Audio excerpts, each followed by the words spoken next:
اعوذ باللہ من الشیطان الرجیم، بسم اللہ الرحمن الرحیم۔ معزز خواتین و حضرات، آج گوشہ کمال کی نشست نمبر 75 یعنی 75 ہے۔ ہمارا آج کا موضوع ایک بہت عظیم شخصیت ہے صحافت کی دنیا کی، جنہیں شہید صحافت بھی کہا جاتا ہے، اور وہ ہیں محمد صلاح الدین صاحب۔ میں نے جن دو افراد سے زیادہ رابطہ رکھا، زیادہ سیکھا، زیادہ عزت کی، ان میں پہلا نام میں بتا چکا تھا آپ کو کہ وہ نثار احمد زبیری صاحب تھے۔ اس کے بعد محمد صلاح الدین شہید کے ساتھ میرا جو 13-14 سال کا رابطہ رہا اخباری دنیا کے حوالے سے، وہ بھی بے مثل اور یادگار دور تھا میرا۔ محمد صلاح الدین صاحب کہہ کر زیادہ سکھاتے نہیں تھے، یعنی زبانی اس کے قائل نہیں تھے، عمل کے ذریعے وہ ثابت کرتے تھے کہ وہ بہت بڑے مدرس، تربیت کرنے والے انسان ہیں۔ ان کے عمل کو، ان کی تحریروں کو اور ان کی تقریروں کو دیکھ کر اور سن کر لوگ خود بخود سبق سیکھتے تھے، نتائج اخذ کرتے تھے اور اپنی زندگی کو سنوارنے کی کوشش کرتے تھے۔ محمد صلاح الدین صاحب شہید اکثر کہا کرتے تھے کہ جسارت میں ہمارے پاس نوجوان آتے ہیں، ہم سے سیکھتے ہیں، اور اس کے بعد وہ دوسرے اخباروں میں چلے جاتے ہیں، اس لیے کہ سیکھے سکھائے ہوتے ہیں یہاں سے۔ دوسرے اخباروں کو ہمارے یہاں کے تربیت یافتہ لوگ مل جاتے ہیں۔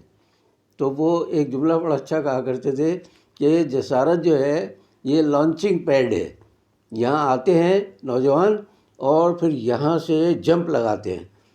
تو جمپ لگانے کا ان کا جو تصور تھا، حقیقت ہے میں نے خود دیکھا ہے کہ یہاں سے سیکھ کر پھر بڑے اخباروں میں یا غیر جانبدار اخباروں میں لوگ چلے جاتے تھے، اور اچھی تنخواہوں پر بھی۔ میرا مشاہدہ ہے یہ ذاتی، میں حیران ہوتا تھا کہ صلاح الدین صاحب بعض اپنے ایسے ساتھیوں کو کہ جو جانا چاہتے تھے، ان کو خود دوسرے اخباروں میں یا کہیں لندن تک بھیجا انہوں نے اپنے ساتھیوں کو کہ جائیں، آپ کو اگر ترقی کے مواقع ہیں تو آپ چلے جائیں۔ وہ اس میں نہ کنجوسی کرتے تھے، نہ کسی قسم کا، وہ انہیں بالکل یہ نہیں خیال ہوتا تھا کہ یہ شخص مجھے چھوڑ کر جا رہا ہے تو میں کیوں اس کی ترقی کے لیے کام کروں۔ تو ان کا بہت بڑا ظرف تھا صلاح الدین صاحب کا، اور حوصلہ افزائی ان کا سمجھ لیجیے کہ طرۂ امتیاز تھا۔ ہر انسان کی جس میں ذرا سی صلاحیت ہو وہ اس کی حوصلہ افزائی کرتے تھے۔ اور اس کے بعد حوصلہ افزائی کے علاوہ وہ ایک کام اور ان کے یہاں تھا کہ وہ یعنی قارئین کے تحفظ کا بھی بڑا خیال کرتے تھے۔ وہ مثال میں دیتا ہوں کہ کسی نے اگر مراسلہ بھیجا ہے اور نام نہیں شائع کرنا چاہتا، تو مراسلے کا بھی میں ہی ذمہ دار تھا، تو ہم نام نہیں شائع کرتے تھے، ایک شاعری یا کچھ لکھ دیتے تھے۔ ایک بار ایسا ہوا، ڈاک خانے سے ایک ملازم یا ایک افسر آیا میرے پاس آیا کہ جی آپ نے مراسلہ چھاپا، اس شخص کا نام ہمیں بتائیے، ہم اس کی شکایت دور کریں گے۔ ہم نے کہا صاحب شکایت دور کرنا ہے تو جو شکایت کی ہے وہ کر دیجیے آپ۔ نہیں صاحب آپ ہمیں پتہ بتائیے، ان کا نام پتہ بتائیے۔ جب مجھ سے نہیں مانے تو برابر میں صلاح الدین صاحب کا کمرہ تھا، میں نے ان کے پاس لے جا کے بٹھا دیا، اور میں نے کہا صاحب یہ کہہ رہے ہیں۔ تو صلاح الدین صاحب نے میرے موقف کی تائید کی اور کہا کہ قارئین کا تحفظ کرنا ہماری ذمہ داری ہے۔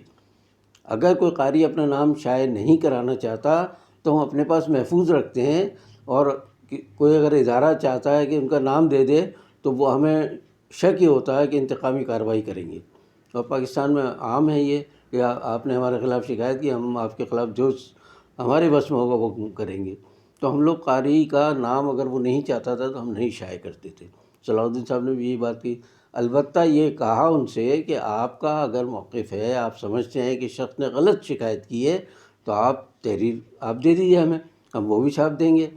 شہری کا موقف بھی آ گیا اور آپ کی طرف سے اس کا جواب بھی آ گیا، تو اس طرح دونوں کا نقطہ نظر ہم نے پیش کر دیا ہے۔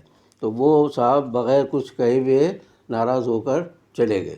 اب ان کے ساتھیوں کے حوصلہ افزائی کے بہت سے واقعات مجھے معلوم ہے، جس میں سے ایک مثال دے رہا ہوں۔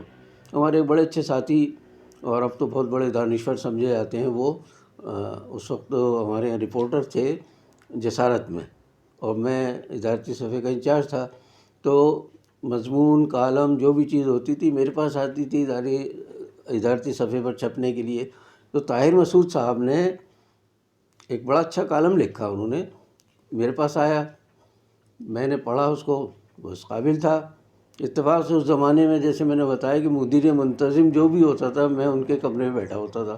اس زمانے کے مدیر منتظم دوسرے تھے جن کا نام لینا میں پسند نہیں کروں گا اس لیے کہ انتقال ہو گیا، بڑی عظیم شخصیت تھے وہ جماعت اسلامی کی۔ تو انہوں نے دیکھا مضمون، دکھائیں مجھے دکھائیں، جلدی بہت کرتے تھے وہ، میں نے ان کے ہاتھ میں مضمون تھما دیا، برابر کی میز پہ بیٹھے تھے وہ، انہوں نے پڑھا کہ نہیں یہ نہیں چھپ سکتا۔ تو میں نے کہا کیوں نہیں چھپ سکتا؟ یہ جماعت اسلامی کی پالیسی کے خلاف ہے۔ تو میں نے کہا صاحب جماعت اسلامی کا براہ راست نام نہیں ہے اس میں، کوئی پالیسی کا مجھے تو نہیں لگ رہا کچھ۔ خیر نہیں مانے وہ، میں لے کے چلا گیا صلاح الدین صاحب کے پاس برابر کمرے میں، مدیر منتظم بھی آ کر بیٹھ گئے میرے پاس۔ صلاح الدین صاحب نے پڑھا اور کہا جی آپ کو کیا اعتراض ہے؟ کہ صاحب یہ جماعت کا جو موقف ہے سیاسی اس کے خلاف ہے یہ۔ تو صلاح الدین صاحب کا جملہ مجھے آج تک یاد ہے، اتنا کمال کا جملہ تھا، وہ کہنے لگے یہ نوجوان جو ابھی لکھ رہے ہیں ابھی سے ان کے ذہنوں پر اگر پہرے لگا دیے جائیں، پابندیاں عائد کر دی جائیں تو ان کے ذہن بند ہو جائیں گے اور آئندہ ان کی صلاحیتیں ختم ہو جائیں گی، مر جائیں گی۔ آپ اس مضمون کو یا کالم کو چھپنے دیں، آپ کا جو اعتراض ہے آپ ابھی لکھ لیں اس اعتراض کو اور دونوں کو ساتھ ساتھ چھاپ دیں اور قاری پر فیصلہ چھوڑ دیں کہ طاہر مسعود کا موقف صحیح ہے یا فلاں جو مدیر منتظم صاحب ہیں ان کا موقف صحیح ہے۔ چنانچہ وہ انہوں نے تو کچھ لکھ کے نہیں دیا، لیکن پھر میں نے وہ کالم چھاپ دیا۔ تو میں بتا رہا ہوں کہ صلاح الدین صاحب کسی کو روکنے کی، ٹانگ کھینچنے کی کوشش نہیں کرتے تھے، جس میں ذرا صلاحیت دیکھی اس کو آگے بڑھانے کی کوشش۔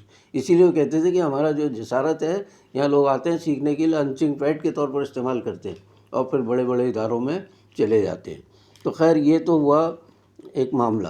اب میں آتا ہوں، میں پہلے ایک بار بتا چکا ہوں کہ میری جو خامیاں اور غلطیاں ہیں میں انہیں بھی بیان کروں گا تاکہ نئی نسل کو کچھ سیکھنے کو ملے۔ میری ایک غلطی جو آج میں بیان کر رہا ہوں وہ یہ ہے کہ ایک بار کاپی پیسٹ کراتے ہوئے کچھ ادھر ادھر ہو گئے کالم، تو اور وہ چھپ بھی گئے۔ دوسرے دن یا تیسرے دن مجھے مدیر منتظم محمود اعظم فاروقی صاحب کا انتباہی نوٹس ملا کہ جی آپ نے یہ سنگین غلطی کی ہے اور یہ ناقابل برداشت ہے، جو بھی سخت الفاظ تھے انہوں نے کہے، مجھے بھیجا انہوں نے۔ میں نے اس کا جواب دیتے ہوئے ایک بات کہی جو میں آپ کو بتانا چاہ رہا ہوں کہ میں نے ان سے کہا کہ صاحب میرا ریکارڈ اٹھا کر دیکھ لیجئے کہ میں نے چھٹیاں نہیں کی اپنی پوری ملازمت کے دوران، کوئی ایک آدھ کوئی مجبوری، شدید مجبوری رہی ہو تو کی، ورنہ میں نے نہیں کی۔ جس دن کی غلطی کی آپ نشاندہی کر رہے ہیں، سب کو معلوم ہے کہ میرے والد صاحب کئی سال سے صاحب فراش تھے، بستر کے مریض تھے وہ، تو میں ان کی دیکھ بھال کرتا تھا۔ اس دن میں ان کی بیماری کی وجہ سے بہت پریشان تھا، ان کی طبیعت اس دن زیادہ خراب تھی، لیکن عادت کے مطابق میں نے چھٹی نہیں کی اور دفتر آ گیا۔ تو اس ذہنی کشمکش کے اس میں نے زیادہ خیال نہیں کیا، اور پیسٹر ہمارے اشفاق صاحب بہت بڑے اچھے نفیس آدمی ہوتے تھے دہلی کے، تو انہوں نے کہیں جلدی میں ادھر ادھر لگا دیا وہ، تو میں نے معذرت بھی کی ان سے اور وضاحت بھی کی کہ آپ کم از کم یہ تو مجھے رعایت دیں گے کہ میں نے کبھی چھٹی نہیں کی، اور آج بھی میری جگہ ہوتا ہے 2 دن کی چھٹی کرتا ہوں کوئی، مگر میں نے آج بھی چھٹی نہیں کی، تو اس لیے غلطی ہو گئی اور بہرحال اس کو مانتا ہوں، آئندہ میں احتیاط کروں گا۔ احتیاط کرنے میں وہ بات ہو سکتی تھی شامل کہ آئندہ میں ایسے موقع پر چھٹی کر لیا کروں گا، لیکن بہرحال میں نے بعد میں بھی نہیں کی۔ تو یہ تو ہوا ان کا میری غلطی اور ازالے کا ایک سبق جو نوجوان ہمارے جو صحافی بھائی ہیں، دوست ہیں، ان کو میں دینا چاہتا ہوں۔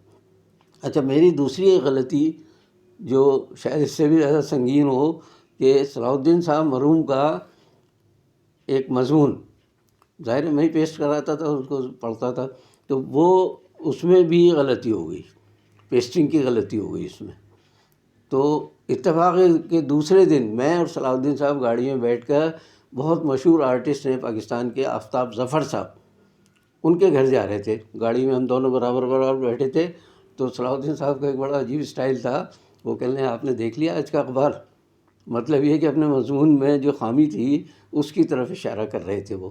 میں نے کہا صاحب پڑھ بھی لیا ہے، لیکن یہ تو ایک دن ہونا تھا، یہ میرا جملہ تھا کہ لیکن یہ تو ایک دن ہونا تھا۔ وہ بڑے پریشان ہوئے کیوں ہونا تھا؟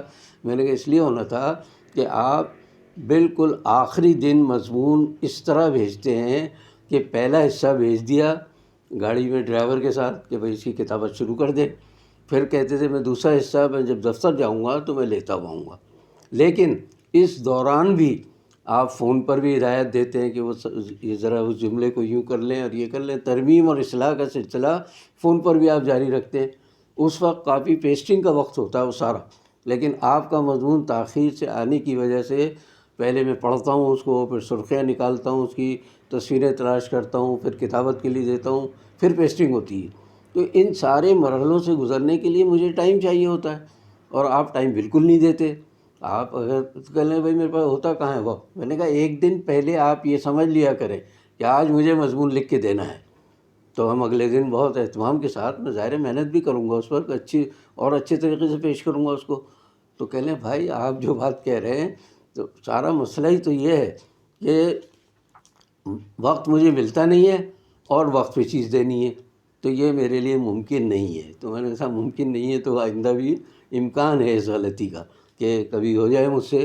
اچھا ایک اور بات بتاؤں، صلاح الدین صاحب کی ایک بڑی خوبی یہ تھی، اور میں اپنے لیے اس کو اعزاز کی بات سمجھتا ہوں، کہ اگر کسی دن ان کا مضمون یعنی میری چھٹی والے دن لگنا ہوتا تھا کاپی پر، تو مجھے وہ فون کر کے ہدایت دیتے تھے کہ بھائی آپ جائیں آفس اور میرے مضمون کی سرخیاں آپ نکالیں گے، کوئی اور نہیں نکالے گا. وہ خود بھی نہیں نکالتے تھے سرخیاں، میرے اوپر اتنا اعتماد تھا ان کو سرخیوں کا، تو وہ مجھے چھٹی والے دن بھی دفتر جانے کی ہدایت کرتے تھے، اور میں خود سرخیاں اور تصویریں سب وغیرہ سیٹ کر کے اور ان کا مضمون میں لگاتا تھا. تو کہنے کا مقصد یہ ہے کہ بارہ ایک اتنی عظیم شخصیت کا مجھے جو اعتماد حاصل تھا، تو ظاہر ہے میری محنت کا بھی نتیجہ ہوگا، میرے اخلاص کا بھی نتیجہ ہوگا، اور ان کی محبت اور شفقت کا تو نتیجہ تھا ہی تھا. تو اس طرح ہمارا جو سفر گزرا ہے صحافت کا صلاح الدین صاحب کے ساتھ، میرا خیال ہے کہ شاید کچھ درمیان میں ایک آدھ وقفہ آیا تھا، اس کے علاوہ میں تقریباً 13-14 سال میں ان کے ساتھ کام کیا، ان سے تعلق رہا میرا، ان کا اور میرا ایک دوسرے کے گھر آنا جانا بھی رہا. ایک اور وجہ یہ تھی کہ تکبیر جب نکالا انہوں نے بعد میں، تو تکبیر کے دفتر کے اوپر ہی مجھے رہائش ملی ہوئی تھی، تو 24 گھنٹے چابیاں میرے پاس ہوتی تھی. آدھی رات کو کبھی ان کو ضرورت پڑتی، کبھی یعنی 10-11-12 بجے تو آ جاتے تھے میرے پاس بلا تکلف، اور پھر میں اوپر سے چابیاں لاتا، نیچے ہم دفتر میں بیٹھتے. چائے پانی کا میں ذکر نہیں کروں گا، لیکن ہم بیٹھتے تھے. اور کبھی کبھی ایسا ہوتا تھا، جیسے ایک اور پچھلی میں نے اپنی نشست میں بتایا تھا کہ جانے سے پہلے وہ بعض دفعہ کوئی انگریزی کا کوئی اگر انہیں خطاب کرنا ہوتا تھا تو لکھ کر لاتے تھے وہ، اور پھر ہم دونوں بیٹھ کے ترمیم و اصلاح اس میں کرتے تھے. تو مطلب وہ بہت کثر نفسی سے کام لیتے ہوئے کہتے مجھے انگریزی زیادہ نہیں آتی، اس لیے ہم آپ مل کر اس کو ٹھیک کرتے ہیں. میں انگلش کا چونکہ استاد تھا اسکول میں، تو وہ سمجھتے تھے کہ اس کو انگریزی بھی آتی ہوگی. تو یہ تعلق ہمارا ان کے ساتھ بہت اچھا رہا، بہت اچھا وقت گزارا. ان کا ذکر انشاءاللہ مسلسل آتا رہے گا، کیونکہ ان سے میں نے ہی نہیں بہت لوگوں نے سیکھا، اور ان کے مجھ پر اور کئی لوگوں پر احسانات ہیں.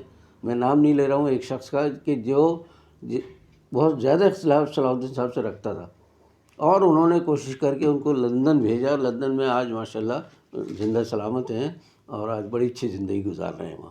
تو میں نہ ان کے اخبار کا حوالہ دوں گا، نہ ان کا نام لوں گا. جو اہل صحافت ہیں سینئر مجھ جیسے، اور وہ سب جانتے ہیں کہ صلاح الدین صاحب نے کس کس پر کتنا احسان کیا.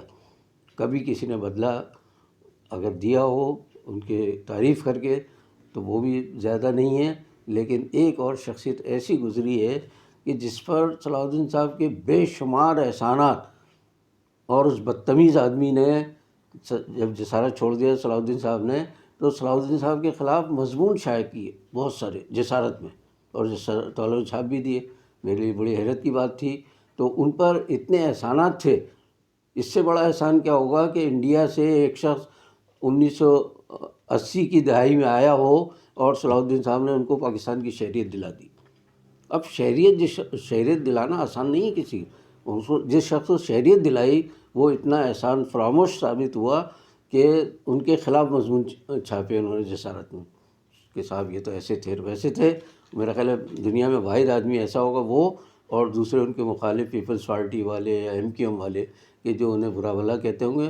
ورنہ کسی شریف انسان نے کبھی صلاح الدین صاحب کو برا نہیں کہا۔ آج کے لیے اتنا ہی، انشاءاللہ اگلی نشست میں اس سلسلے کو ہم جاری رکھیں گے۔ اور آپ میرے پروگرام کو اگر سبسکرائب کر رہے ہیں، شیئر کر رہے ہیں، لائک کر رہے ہیں تو آپ کی مہربانی، باقی بشرط زندگی باقی۔